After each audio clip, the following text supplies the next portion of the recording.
Isa ko lang ning i-play. May pila ka minutes, or should I say. And he bought like 10,000 Bitcoin. He bought 2 Papa John's pizza. This happened in the States, by the way.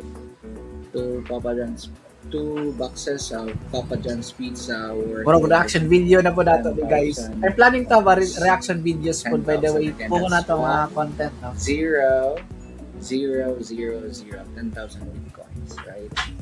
So just imagine 10,000 bitcoins at the moment. It's like $700 million. $700 million is how much in peso, right?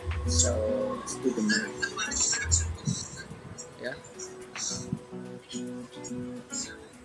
$17 million. So, by the way, this was posted May 23, 2024, guys. Kung makita ninyo. Yeah, just imagine. Right. So, 4 billion in pesos. Calculator, hindi na kayang mag-count it. But more or less, that 4.02 billion in pesos. That's $700 million na. So, that was the history. How come mayroong Bitcoin pizza day? Should I say crypto pizza day? So, ano ba yung mga significance sa having this parang pizza day for crypto?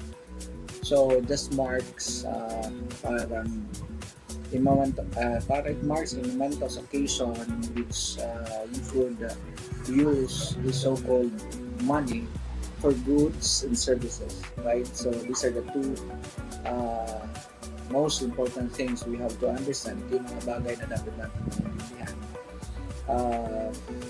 Guys,